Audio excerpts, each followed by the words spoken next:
I'm not gonna lie. It's been a pretty garbage week. There's been a highlight for me, which is a game I'm gonna get to later in this episode. But the transmission on my car just randomly broke. So I have a loaner car right now, but my car is undetermined amount of time until it's fixed. They initially told me they don't have the parts and they can't get them until July through September. But then they called me back the next day and said that they're trying to expedite them because this is a serious issue because it's the car dealership. And they were like, we're hoping to try to have it here and completed in 2 weeks. And I'm like, that's a wild jump from we might not be able to do this till July or September to, or maybe 2 weeks. But either way, I don't have my car right now. I have another car. It's a brand new car. Is it covered? Is what? Yeah, it was like power trans something. It was like something, whatever. I don't know. I'm not Mr. Carman. Whatever it was, it fell under a warranty, which is nice because they were not sure at first if it was going to. And I was like, please, I don't need a couple $1,000s right now out of my pocket. But then to make things worse, the following night, I usually have very good luck with my phone. I've had an iPhone since the first iPhone. I've only broken my iPhone one other time. I fucking smashed my screen a couple days ago, and I had to just buy a new phone. It's like, it was just all at the same time. I can't believe that I had to buy a new fucking phone. Yo, gotta get that screen protector. Yeah, I'll probably buy a screen protector. Right now, I don't have a case on it. I was over it. I was the same way as you. Size. It's a bigger size, so it's like screen protectors used to fucking drive me insane, but like the newer ones they have, like I don't even notice it's there anymore. Todd, I've only broken my phone screen one other time, and I've never put a screen protector on my phone ever. Now you just fucked yourself though. So if you don't get one, you're out of your mind. When I broke it last time, I didn't put one on. That's how I live. I put a slim case on my phone, but right now, because this is a new phone and it's a different size, I don't have a case either. So I'm like stressed out. And I got the Pro Max, so it's larger. So like this thing doesn't fit in my pocket. It's just like this thing is gonna fall and break because I just am not used to a larger device in my pocket. How do you live with a fucking brick of a phone in your pocket, Mike? I get by. I get bigger bricked up. I get bricked up. That's for sure. Is that a Samsung in your pocket? You're just happy to see me. Obviously, it's a Samsung. I'm never happy to see you guys. Yeah, that's also fair. So hopefully, no more bad things. The cloud that seems to follow me maybe can ease up for a little bit. Anyways, welcome everyone to the Pass Control Podcast, a show where a couple of best friends talk about the latest in video games and nerd culture. Sometimes we have guests. Sometimes we talk about my bad luck. Either way, we have a new episode for you each and every week. As always, I'm your host, Brenden Groom, and joining me on this lovely Friday evening is the anime senpai himself. Some call him Martini Mike, Mr. Michael Lazier. Mike, how are you doing this evening? Chilling. Oh, okay. What you sipping on? You're a martini man tonight, or what do you got going on? Pineapple Sunboy. Ooh, okay. I'm changing your mind on coconut. You say you don't like... changing my mind. It's just literally all I have left. Okay, that's fair. It's just literally that's all I have. But it's not bad. It's tasty. It's fine. Okay. Oh, it's fine. Okay. All right. There it is. It's Mike's review. It's fine. Also joining us tonight, of course, is the missing camera himself, Mr. Todd Gary. He doesn't know how technology let's works. Go. I don't.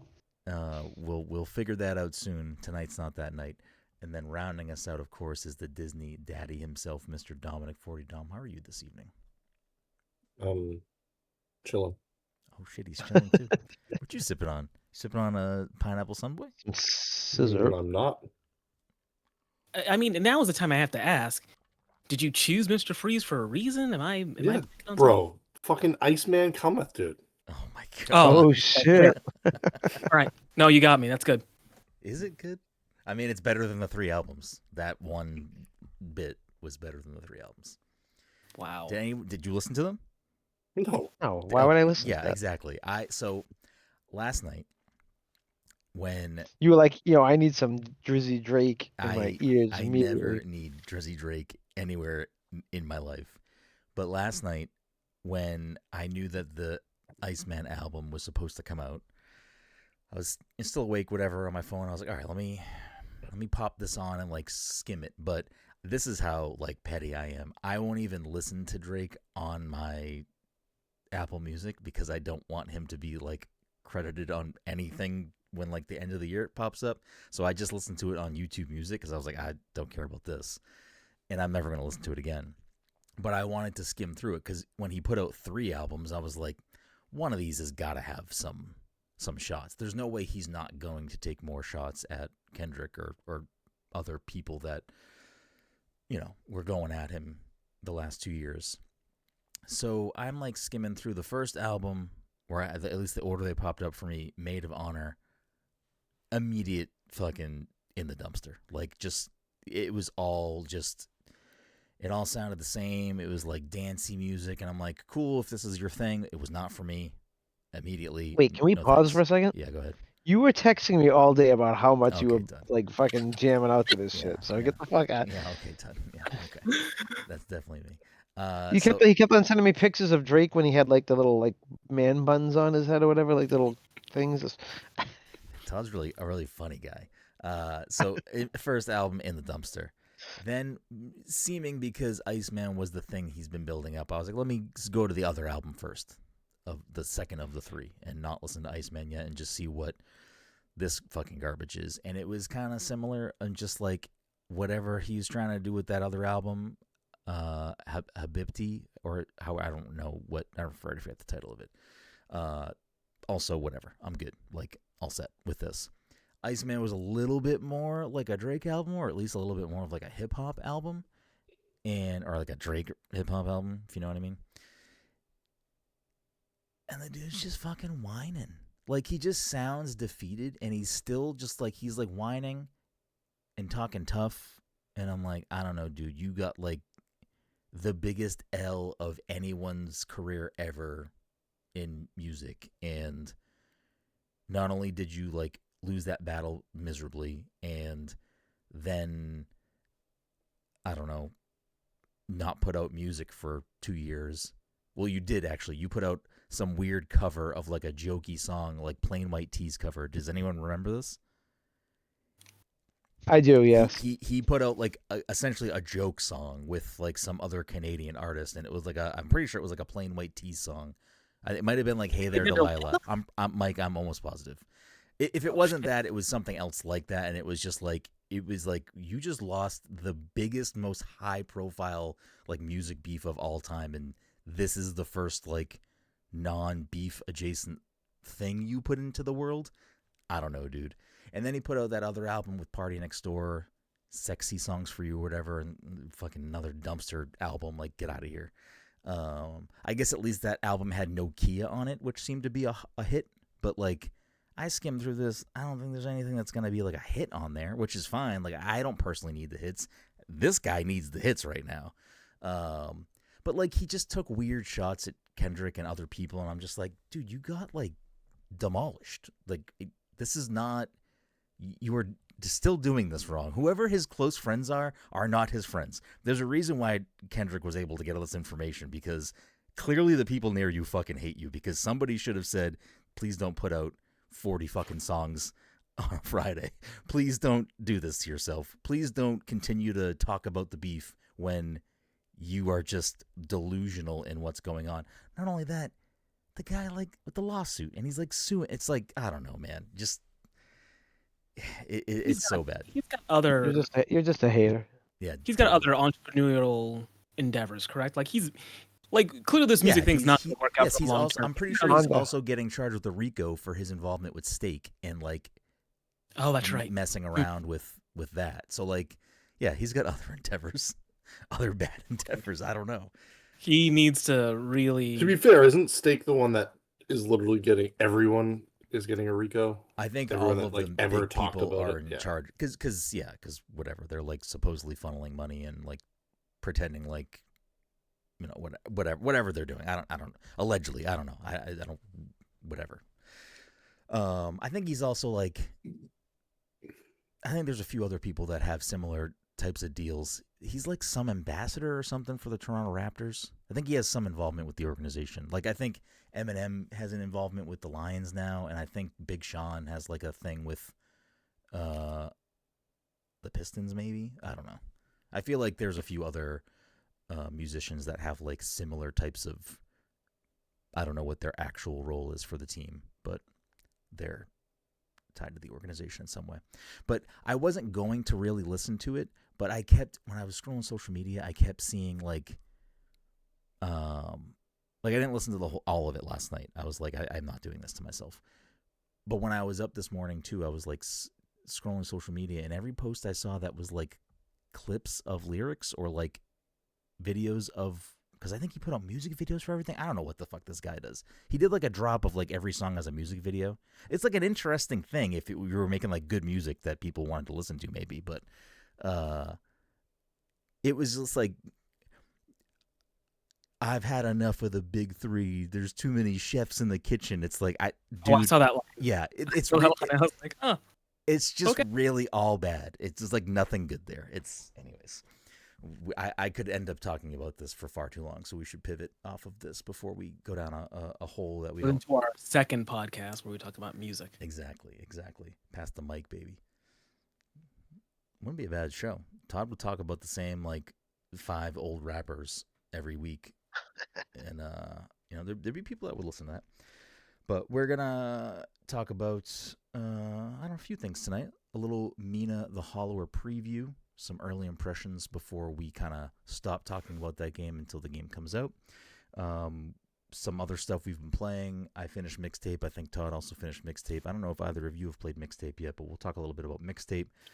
Dom finished Pragmata, so we'll talk a little bit about Pragmata and Todd, and catch up with what Mike and Todd have both been playing. A little bit of Forza, some Black Jacket, some Dead as Disco. But before we get into all that, a couple of quick housekeeping things. Episode 522 of the Pass Controller podcast is sponsored by our good friends at Goodnight Fatty. If you're in the Salem, Massachusetts area or the North Shore of Massachusetts on a Friday, Saturday, Sunday evening, you want yourself something hot, something sweet, something tasty, something fresh out of the oven, you can head on down to 1 Washington Square and get yourself a delicious fatty. And if you're unaware of what a fatty is, you can check them out on social media at Goodnight Fatty and educate yourself on these tasty, tasty treats. They're also open now on Thursdays and Mondays, and I keep forgetting to try to drill that into my brain, but there you go. Check them out on social media for more updated hours if you are trying to go check them out, which I would recommend. Other quick housekeeping things. There's a couple of first plays up on our YouTube channel. If you want to see my first session, it's like an hour and a half with Kiln, and then my first hour with Mouse PI, and my kind of initial impressions on both of those in real time. You can check those out over there. Because we are going to talk about Mina the Hollower, I feel like it's just good to let people know a reminder. I haven't listened to this episode in a long time, so I don't know how well it ages. I mean, they're fine, but this is a long time ago for us. So our end of the podcast might be a little bit more amateur than it is now. But episode 31 of the Past Control podcast had Nick and Sean from Yacht Club Games on it. So if you're interested in hearing us from, I don't know, a decade ago at least, maybe not a decade, but a long time ago, and hearing them talk about Shovel Knight back then might be a good little appetizer as we get into Mina season at the end of the month. I think for housekeeping, the only other thing is Dom is the May movie pick, and we've had a little bit of a up and down this month, so we haven't been able to decide that and reveal his movie pick for the month. I don't know if you have that ready to rock, Dom.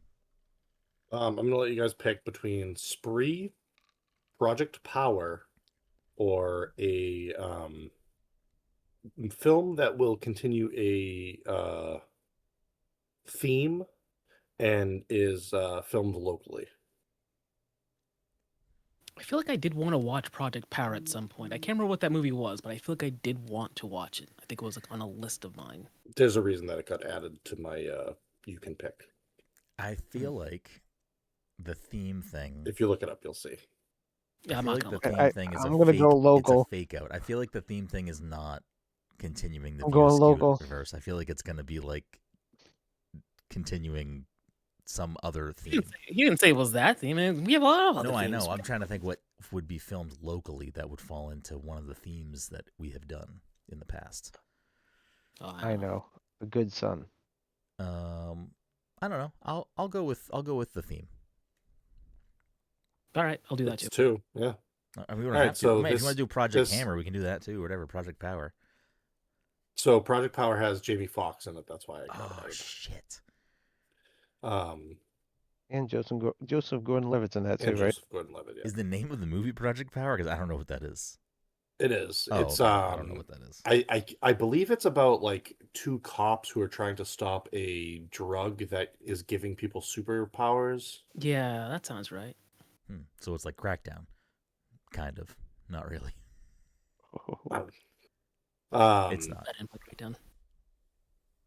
Spree is the Dejo found footage movie that came out. I called him Dejo. It's not his acting name, but That's your boy. You love DJ. Steve the Hare Harrington. The film that we'll be going with is a film that features Andy Samberg to continue the theme. Yes. Filmed locally. Hot Rod? No, it has a God damn it. particular rapper in it from the 90s. God damn it. I We don't will know be what this watching is. That's Shit. My Boy. That's My Boy. Okay. And I got it into the I've never seen it, movies so I'm excited to watch by it. having you guys pick it. So I'm very excited. Have you seen I'm it? excited to Tom? watch it. I've never seen it. Yes. Have you seen Tom's it, Mike? seen this. No. Okay. Why are you so adverse to it, Mike? What's the big deal with That's My Boy? I knew he would You know do what- that do you- at some point. Do you know what Andy Samberg's name in this movie is? How he's gonna make us watch Grown Ups? Because I was just thinking about Andy Oh, it Sam. was floating around my head. I have an idea of how we're gonna watch Grown Ups. Oh So. boy, you I can was just thinking pick about it. Do you know? Yeah, wait. Do you know what Andy Samberg's name in the movie is? No, I've never seen this movie. It's fucking Todd, baby. Oh, great. So the This movie's movie- better. That's He's gonna be- not real. That's not really his name. It's not. No, you'll find out. Okay. Well, we'll watch That's My Boy. We'll talk about it some point at the end of the month. So, either congrats or sorry if that's where you fall on That's My Boy being the movie pick for May. I guess we can roll right into it, Mike. Why don't you kick things off? You've been playing some What? more Dead. No. Yeah, go ahead. I don't You've care. been playing some more Dead as Disco. Might as well hop into that. Yeah, I don't know. I'm having fun. It's a game. It's a game. Okay. For people who may not know what Dead as Disco is, can you give like a little primer? Can you give a little It is basically. I feel like it's made for me. Yeah, it's basically. Wow, I can't remember that game's name anymore either. What was the one that was on Game Pass? That in the studio, it was like really good, and then they took it off Game Pass and they closed the studio, and the kid Hi-Fi had to get Rush. caught. Hi-Fi I'm Rush. so mad that is how you described Hi-Fi Rush. Like, I'm Yeah. very mad that that's how you described that game.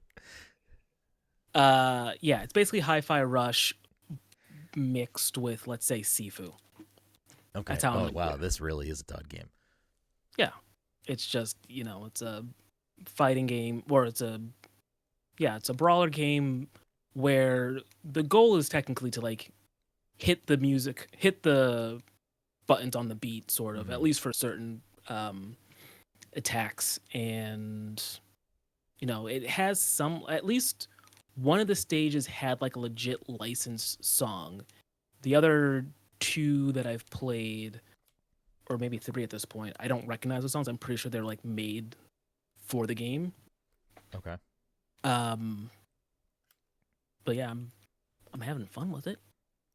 Yeah. I've beaten maybe 2 bosses right now. I'm working on my 3rd. Okay. And I'm not sure. It's because it's early access. I think some of the stuff is still like unavailable to me. Okay. I'm not 100% sure. There's certain things that I think I can't access because it's early access, or maybe it's because I need to beat more of the game to actually get there.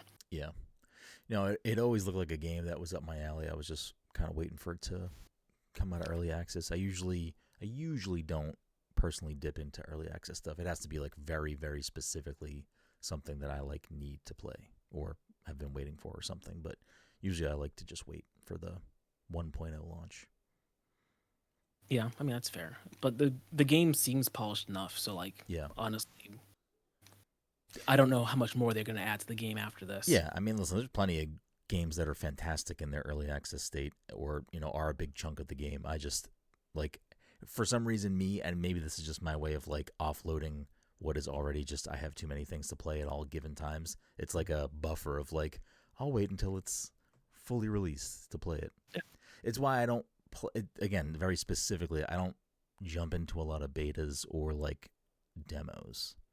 The demo, I'll have more of a chance of wanting to do it if it carries over progress, which I feel like is a lot more common now, which is nice. I feel like a lot of games will let you carry what you've been doing over, and so it's, doesn't feel like you just wasted a couple of hours or whatever it may be. So cool. I'm glad you're enjoying that. Sounds good. Definitely something I'm going to keep on my radar for at some point. Dom, you finished Pragmata. I know Todd and I are also playing it. We talked a little bit before on a previous episode. You don't have to go too crazy into it, but how are you feeling about that kind of overall? Should I just give a end spoiler? Yeah, if you want. Yeah. Just go right for it. Why not? Do it. It was good. Game. I don't know that I liked it as much as I was hoping that I would, but it was definitely a solid game. I'm definitely not mad I played it. I had considered going back through because I've read that there's a true ending. Yeah. That comes with after you beat the game, you get a separate mode that allows you to unlock a true ending. Interesting. Yeah, I don't know. I spent a lot of time seeking out more upgrades and stuff, and it wasn't a game that I tried to rush through or anything. So yeah, but I had a lot of fun with it. The story was good, and I don't know. It just wasn't. The story wasn't everything I was hoping for, I guess. Yeah, that I think that's at least the point of the game I'm at. That's kind of where my not hang-ups are, but that's where I'm the least interested because I like the gameplay of this game a lot, and yeah, it's gameplay is very unique, yeah. And yeah, and once you get used to it and you're kind of just zipping with it, it's just it feels very satisfying in combat scenarios specifically. It's a sneaky one. I have a feeling that the three of us, and if Mike decides to play it at some point, but I feel like the three of us are gonna look back on the year at the end of the year, and this one I could see being a pretty high contender for the three of us. It's a solid experience, and it was one that, similar to you, kind of caught me by surprise. I don't think I was expecting for it to be a thing that I was gonna go out of my way to play, and I'm glad that I did, and currently still am. So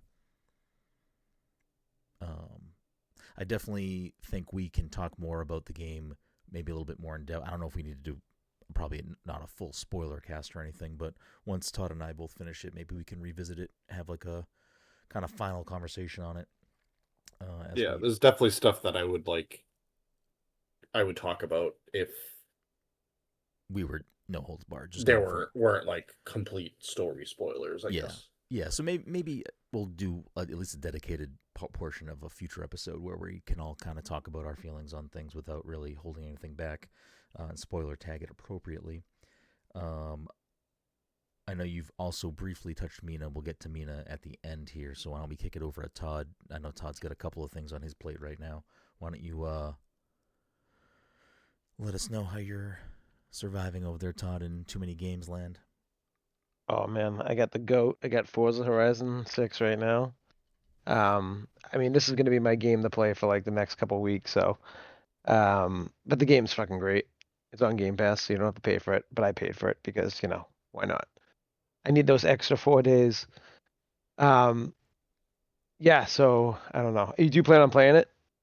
You played other I'll get to it at Forzas, some right? point. I mean, Forza Horizon specifically is usually a pretty enjoyable thing. So I'm I sure don't I'll like download it racing at some point sims and or. play it. I'm not a big. I've never been into these style of games, except I like the gameplay loop of Forza, and it's just easy to pop in and out of. But yeah, this will be definitely in my game of the year. I already know this, but I'm almost done with Mouse PI. As I said, I really love this game, but I think it's way too long. And the game's kind of it's kind of killing me right now because I feel like it's longer than it needs to be, but like I'm doing the same thing over and over and over again. So like if it was like if I was doing different stuff in the game, I probably wouldn't complain. But like I said, I'm at the end, so I'm just gonna finish it and that should be it. And then the Yeah, other game I'm playing, Mouse P. I'll jump in real quick. Mouse P has a weird one yeah, because I haven't played more of it really since I started it and since we spoke more, both on and off the podcast. I feel like you were super high on it, and then every time we talked about it, it slowly went down and down and down for you. And I'm like, you know what? Maybe I'll play more of it at some point, but it's kind of fallen way off of my to-do list of yeah, things I need to prioritize. It just, yeah, it's not a bad game. yeah, It's just yeah. I didn't think it was bad what I played either. it's just I think it's a little overlong. I think that, like I said, the gameplay loop is literally like you're doing the same. It's just like it's like Doom, except I feel like Doom is better, obviously. Um, but like I almost lost interest in the story because of like how much longer this game goes. I want to say this game is going to be anywhere from like 15 to 20 hours. I could be wrong, and that doesn't sound like it's that long, but for like a game like this, it feels very long. Um, and then the other game I'm playing was another Game Pass game. Game Pass, fucking, I mean, the goat. Because Game Pass gets me to play these games that I probably wouldn't have even known about when it comes to like some of these indie games. But Black Jacket's on there right now. It's very in vein of Balatro in some ways, but it's a game where you have to get to 21, kind of like blackjack, except you have 5 card slots, and then there's all these little powers you can do as you play the game and progress. But highly recommend blackjack it because it came out of nowhere for me, and I'm already hooked. yeah. I downloaded Black Jacket. I will check that out at Yo, some I point definitely think you're gonna like it. when I have the chance.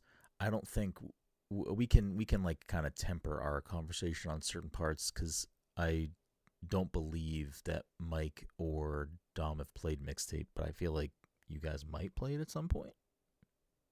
I mean, I already beat it, but I Oh, guess I could again. I didn't know you played it. Played it When over the week. It's a game. I know that, but when I before the show, and I'm like, what have you got on your list, Mike? And you're like, you said that is disco. That was it. Yeah, because you already said like me and Todd already played Mixtape, so we'll talk about that. I'm like, well, if you guys are going to talk about it, I need to bring it up that I already played it. I mean, it would have been easy to. I literally in that conversation said, I don't know if Mike and Dom have played it. You could I have wasn't said going to yes. interrupt you in the middle of the sentence. Okay. Well, I'm glad that you played it. Tom, did you play it? Did you also? I have not. Okay. I also beat it.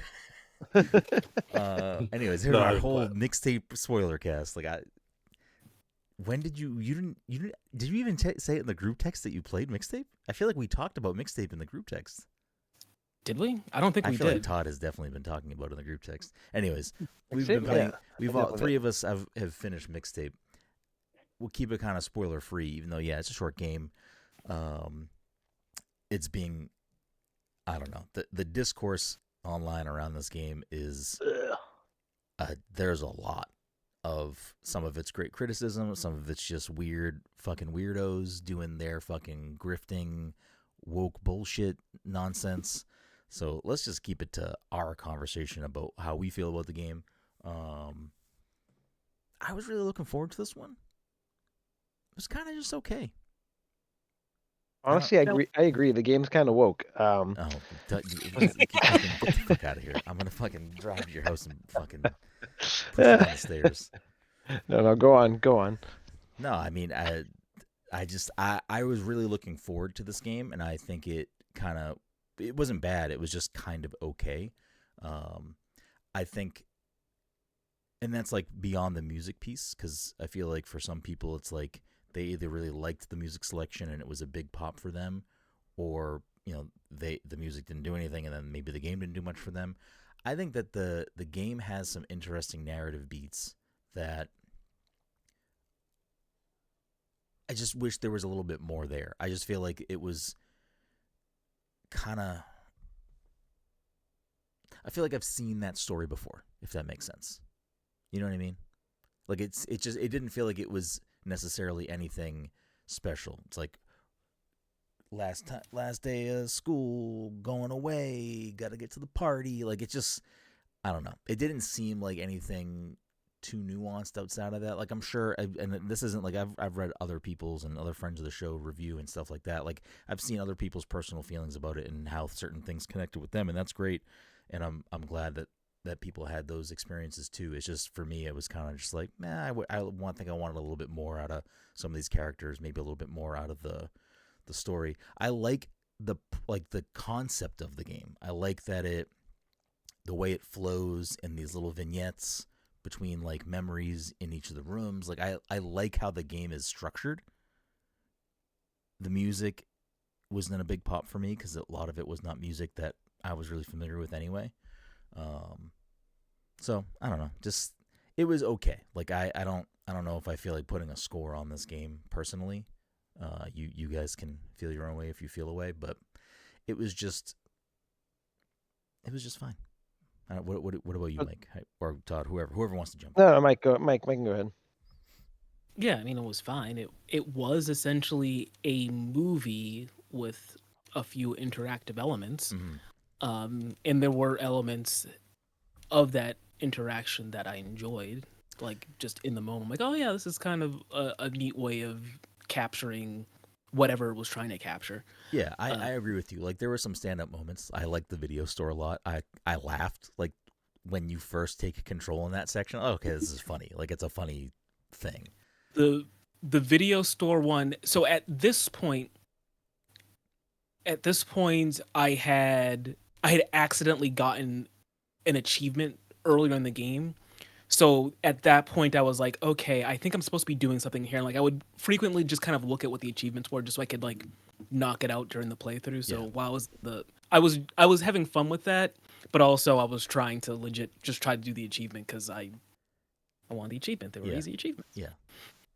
I also liked silly things, like there was a point where you guys are taking pictures in like a photo booth, which just like, it was just a weird little mini game kind of thing, but it was kind of fun to do something like that because it seemed very genuine in like a way that it would happen in a movie, yes, or even in real life. But it was kind of fun to just do it there in the game. Yeah, that was fun. I mean, the kissing mini game is also fun. Like, I was like, because that's kind of early in the game too, so it's like, I feel like it kind of sets you up for like how some of these little breakout things are going to be like, and I feel like it worked. I feel like it captures like what it's trying to do, and I enjoyed some of those things a lot. Like, I like the baseball one too. Not even for the baseball part of it, because I don't think that part was that great. But I liked that specific little vignette of like, I'm gonna burn it all down. I'm like, yeah, baby, let's fucking burn this shit down.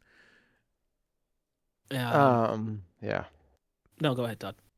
I was gonna say, so like Also, that was the best song. I don't even know that song. It was the best song. Yeah, no, it's you the best song. It's stuff or whatever. You got the touch. The transfer. Yeah, from the oh shit! You got the touch in it. Yeah.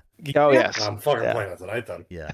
Right. You should. Honestly, Dom, I think you should play it personally. That's and I don't want to remember what you were about to say, Todd. That was one of the other things I really liked about the game. I like it's not cheesy because I don't think it's personally cheesy, but I can see how other people might think it is cheesy. But I liked the turn to the camera and like, track number 7. This is this. And like, I liked that shit. Like, I thought it was like a really fun way of presenting this game. Because like, music is an important part, I think, for all four of us. Like, it's for a lot of people. Like, Todd and I were talking. It's like, we all used to make mixtapes.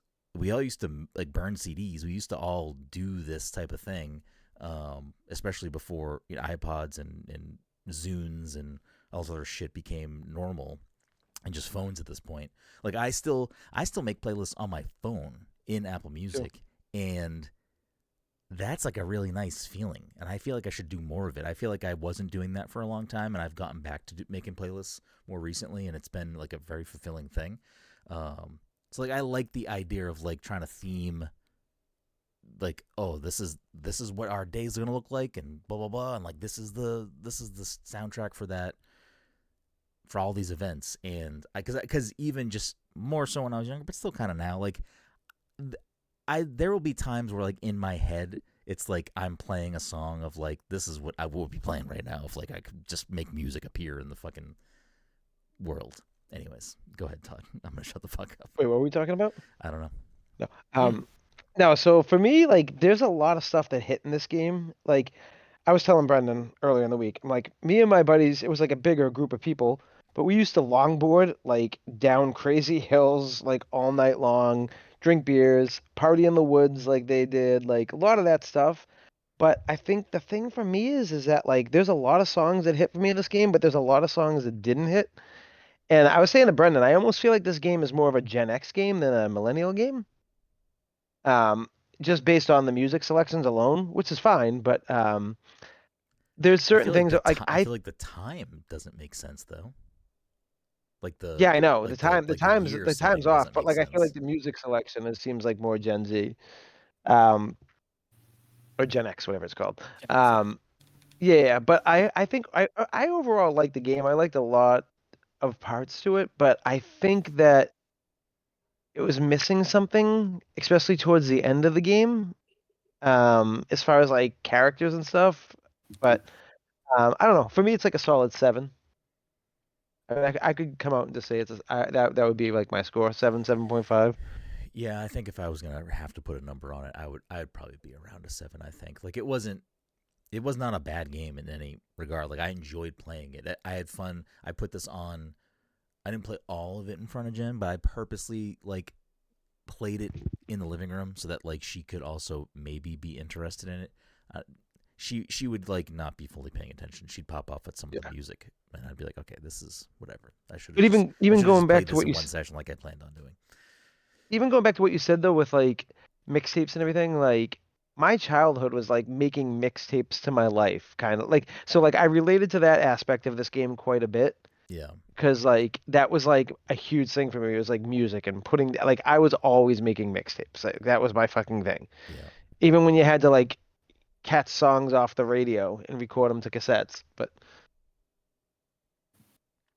yeah, I mean the game's fun. It was fun. I enjoyed my time with it. I don't regret it. I love that it like respects my time. It's like Yeah. 3.5 hours, maybe Yeah, max. yeah. I was actually it did feel like it ended kind of abruptly. Like I feel like I needed a little bit more One of my biggest gripes with the game. for the characters. But I think that was kind of my overall biggest thing. That was just I felt like I wanted more out of the characters, or at least wanted to know more. Like I wanted to know these 3 characters more. Like it's a small cast of characters. I know it's a short game and you're doing a lot of other stuff, but I feel like they could have maybe given us a couple more vignettes per, especially for Slater. Yeah, I feel like you're in Slater's for like the shortest amount of time, and definitely. I feel like Slater was kind of by the end like maybe my favorite character. I think I liked them in order of maybe Slater and Cassandra, and like main character like the third out of the 3. I think we needed more time with Jenny fucking Goodspeed. I did love that every time that Jenny fucking Goodspeed was like mentioned, it was Jenny fucking Goodspeed and not like I think that's her name in the credits too. Wait, is it really? That's amazing. I don't know. It was a fun time. It wasn't a bad game. I'm happy I played it.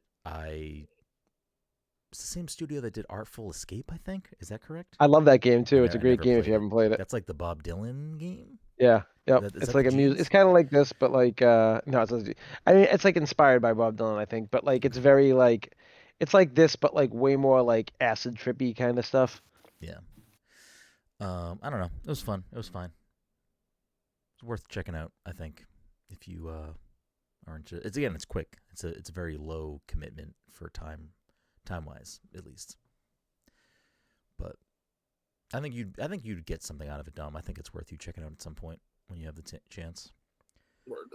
I think lastly, we can talk a little bit about Mina. I know we've all played different parts of Mina at different points. We played earlier versions of the game at prior PAXs when we gave it awards. I had played it this past PAX when it was already in its completed form at a different stage of where I'm at now, or I guess no, I played all that already. And now I've got a good chunk of my way through the game so far. Obviously, not going to talk about anything too deep on the game. This is just a little preview, a little impression of things. But I will say, like, Dom and I both love Shovel Knight. We're big Yacht Club fans.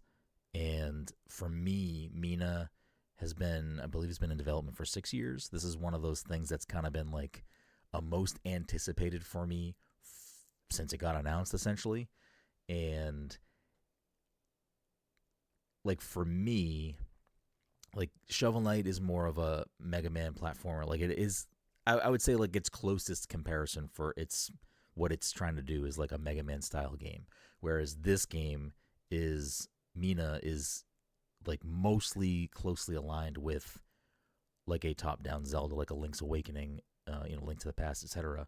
So for me, like off the bat, just like premise-wise, this game has me by the potential throat of like, this is my real type of game.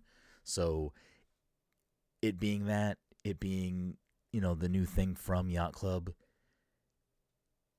it has a really high bar it has to clear for me. Like my expectations of this game are so high, and when we're able to do our full review, we'll do that and we'll see where things land. But I will say, for the time that I've been spending with this game already, it is feeling real good. It is hitting some of these kind of highs that I am hoping it does for me.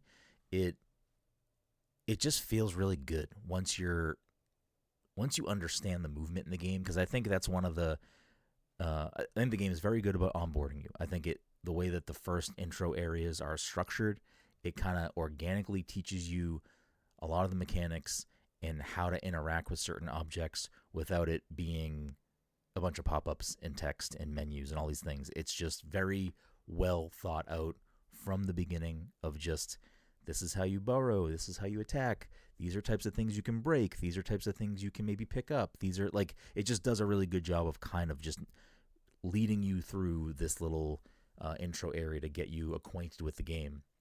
And once you get accustomed to that, once you start understanding how to do, the baseline movements and how you can kind of explore, because I think even from the beginning, it shows you that, hey, this is a game with a lot of exploration in it as well. Like, you should be curious about a cracked wall, or curious about maybe something that looks like you can maybe burrow under. It does a really good job of showing you that up front, and I will say that a lot of the game so far benefits heavily from exploring and experimenting, both in combat and just adventuring. I think that there's a lot here that you're going to like, Dom. I think that this is going to be a game you and I are both having a really good time with. It's not easy. Like, it is challenging.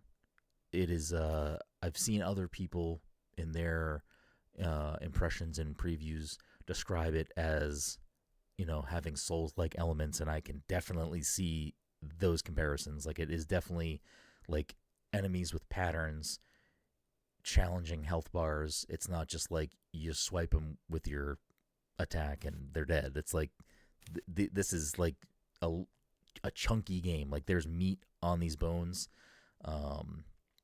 I picked the whip. You get to choose between 3 of the starting weapons. Later you can unlock those again, or other ones as well.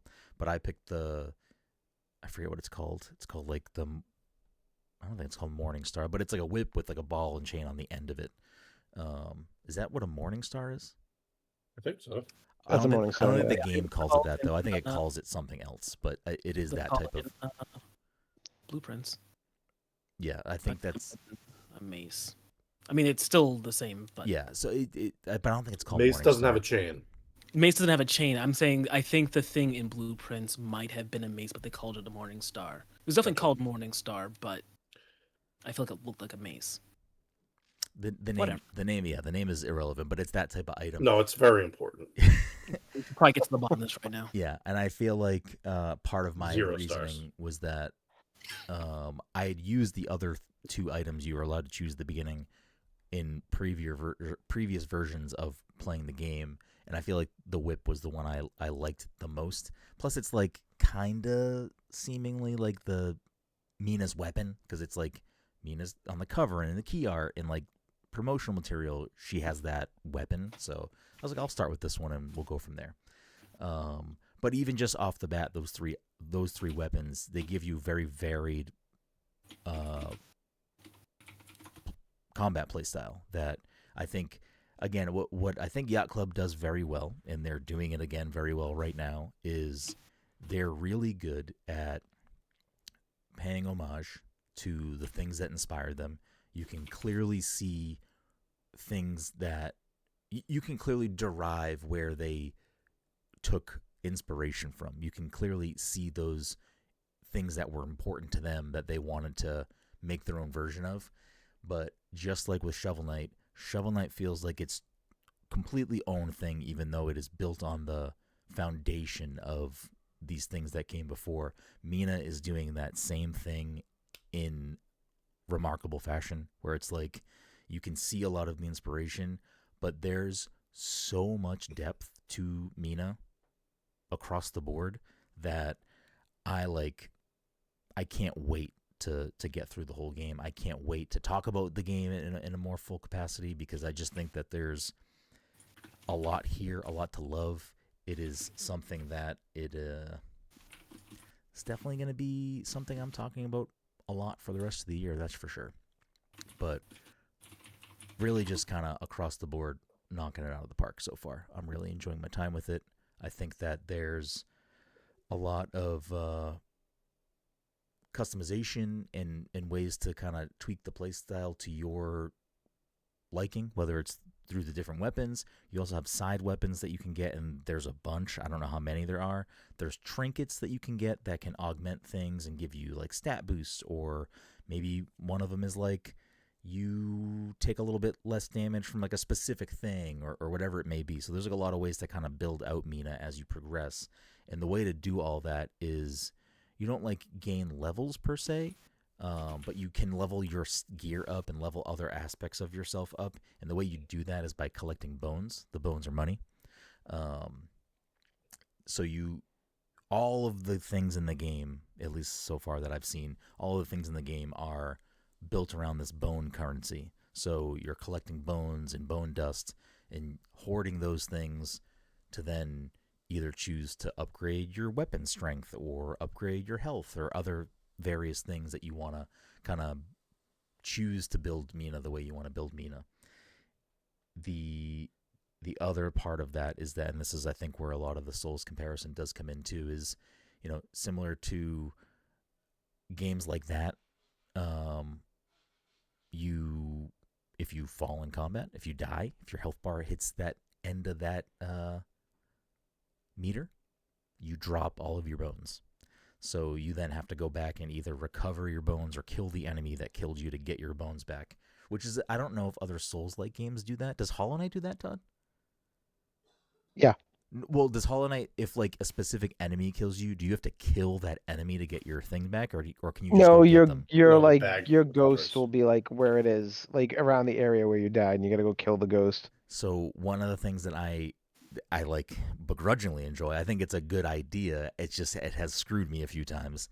If Correct. the environment kills you, it is on the environment. If the enemy kills you, you have to go kill that enemy, and it's like it's a, you know, it's a real leveling of how good you are at the game. And I have definitely lost more bones at this point than I've wanted to lose, but it's a really good gameplay loop. I think there's a lot of depth. I think there's a lot of interesting boss fights so far. I think there's a lot of varied, you know, biomes and areas, and the way that, you know, puzzle mechanics evolve and just different types of things. I think that it's such a well-constructed, well-thought-out game. I'm really looking forward to myself being able to play more of it, and for Dom to play more of it, and you listening out there should definitely wishlist Mina. I'm going to be insufferable with Mina for the next foreseeable future. But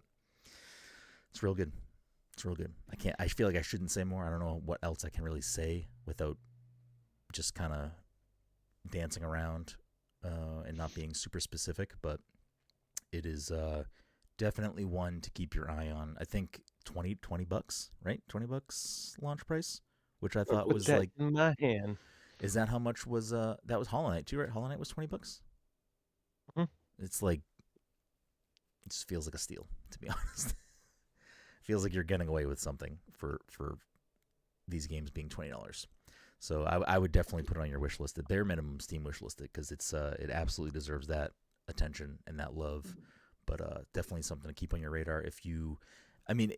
It's even if you're listening and you haven't played Shovel Knight or you didn't like Shovel Knight, it's a very completely different game. It doesn't take place in the Shovel Knight universe. It's obviously the same developers, but it's its own thing. Mina exists kind of on its own plane. As far as I know, there's not like it's a separate world, separate character, separate story. I don't know if there's like references or like cameos of Shovel Knight stuff. I don't believe there is, but maybe there is like secret little nods or something. But for what it is, Mina is its own thing. I didn't realize Mina is above my head right now. I got the Mina plush. I forgot that I put Mina on my shelf behind there. But yeah, I don't know. It's a great game. I am enjoying my time a lot with it. I'm looking forward to being able to share my full thoughts soon. I don't know if you have anything to add. I know you've also played different points of the game as I have throughout the last couple of years, but I know you haven't had much time to put into the full game just yet. So I don't know if you want to add anything or. Yeah, I mean, obviously it's a game that I'm looking forward to. I don't have anything to like add on to that yet. Yeah, but we'll both talk about it when we're able to, and it'll be a good conversation. That is for sure. Wait, I'm an idiot. I also forgot I've been rallying Soros too.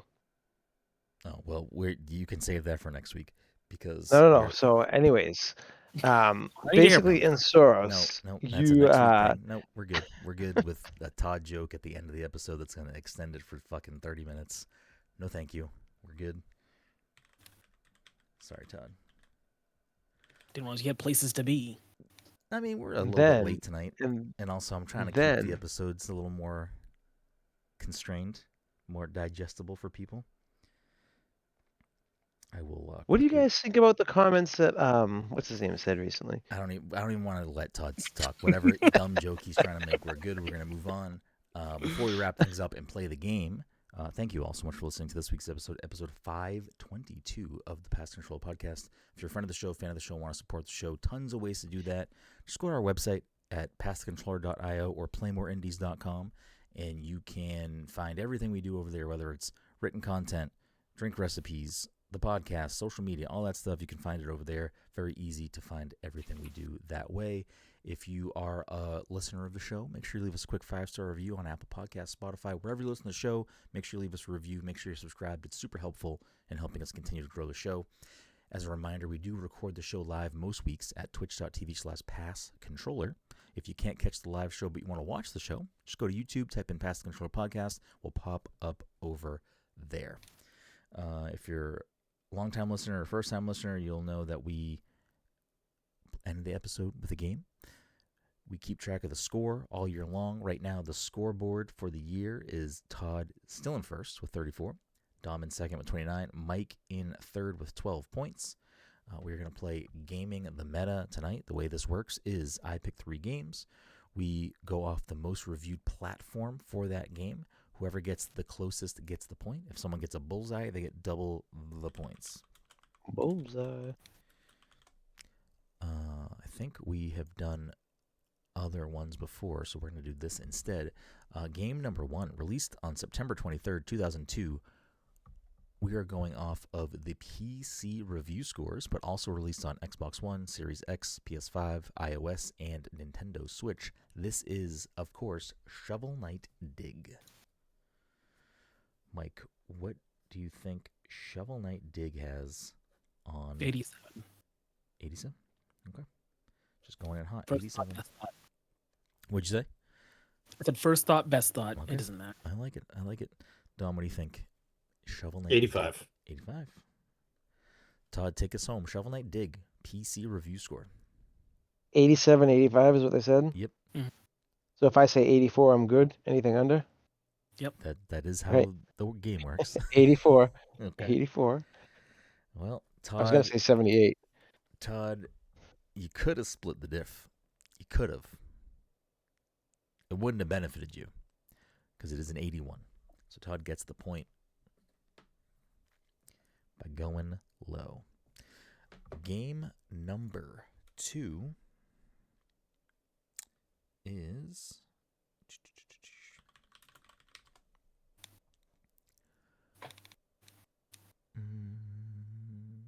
where is this? I don't know what that is.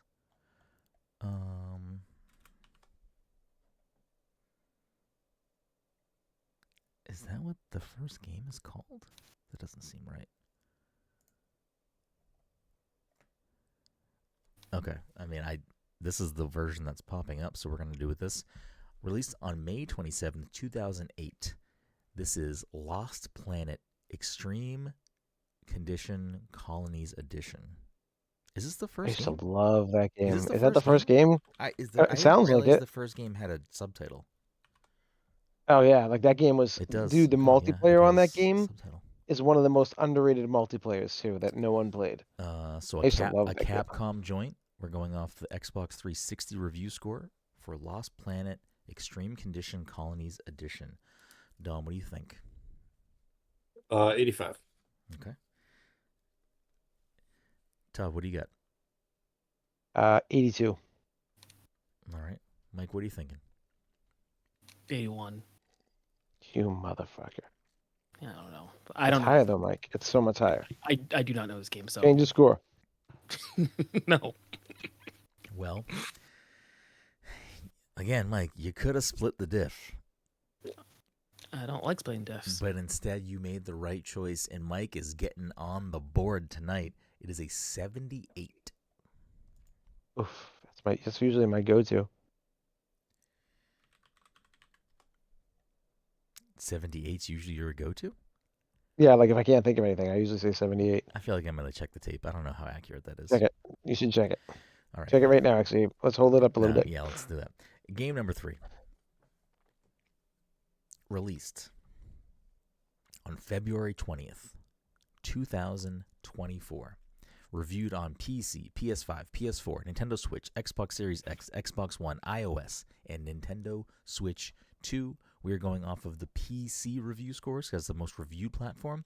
This is Balatro, or Balatro. Todd, what do you think? Oh, what do I think? I honestly don't know. Well, you always go at 78. Whew. Now we go at 78, right? Yeah, but I know this is like a goated game, so the question is like an 88? I feel like, yeah, is it a 92? I'm gonna go 92. Okay, he's going to lock in at 92. Mike, what do you think? Balatro. Ben Starr's in it. Sort Ben of. Starr is in it. He's in the marketing. He's in marketing. I know initially I was just going to say 95. That was my thing. Okay. But now I feel like that might have been too high. It might be 91. But See, I wouldn't be weirded out if that was a 95 though, because the game's just that good. I feel like it. 91 does roll off the tongue better, but I'm going to stick with 95. Okay. What did I say? 92. 92? Don, what do you think? Balatro.